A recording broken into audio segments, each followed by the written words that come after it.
Buraya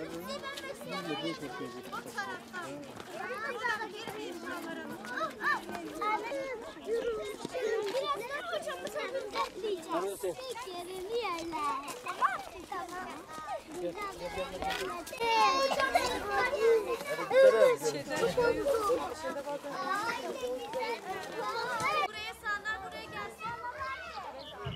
Hadi yuvarlak oluştur, yuvarlak oluştur.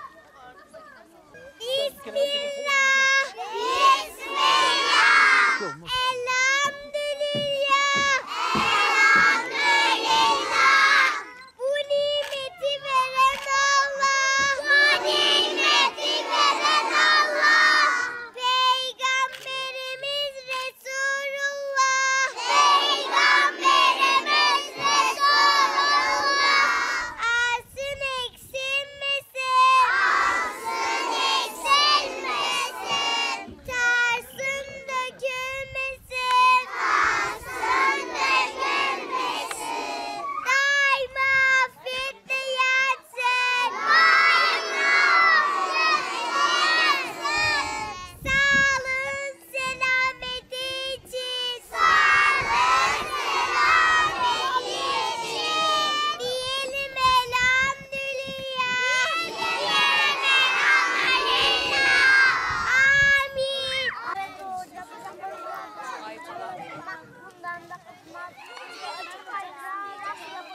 Gördün mü? Hadi. Çıkın yukarıya.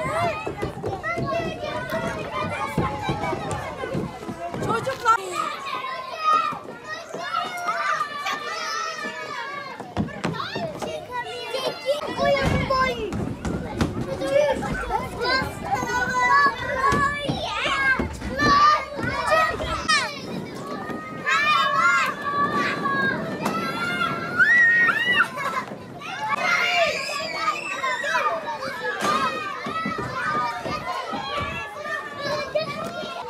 Çok güzel oluyor. Ay ay ay.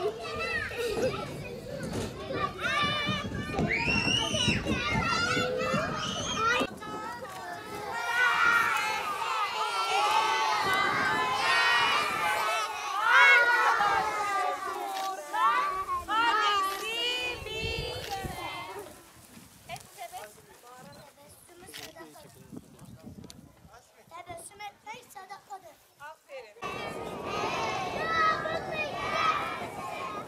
Arkadaşım Selma, hangisini söyle. Söyle bakayım. Biraz geri gel.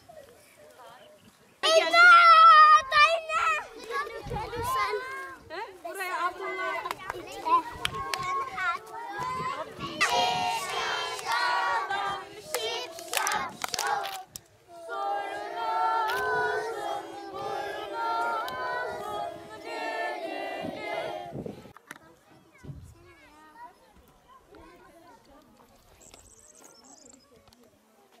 Mustasaflar Cemiyeti Altın Çocuk Bahçesi olarak 2017-2018 eğitim kapsamında çocuklarımızı işte pikniğe getirdik. Onlar işte yıl boyunca sergiledikleri eğitim karşısında biraz enerjilerini döksünler diye.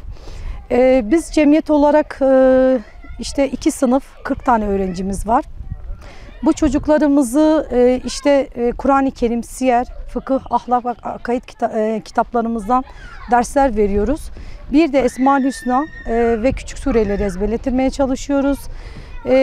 Yani elimizden gelene kadar bu çocuklarımıza İslami eğitim kapsamında onlara eğitim vermeye çalışıyoruz. İnşallah onları hem toplumumuza hem milletimize hayırlı bir nesil olarak yetiştirme amacındayız. Allah-u Teala böyle fırsatları bize verdiği için Rabbime hamdolsun, şükürler olsun. Böyle yerlerin devamını diliyoruz. İnşallah bu eğitimler sürekli olur. Hocalarımızdan Rabbim razı olsun.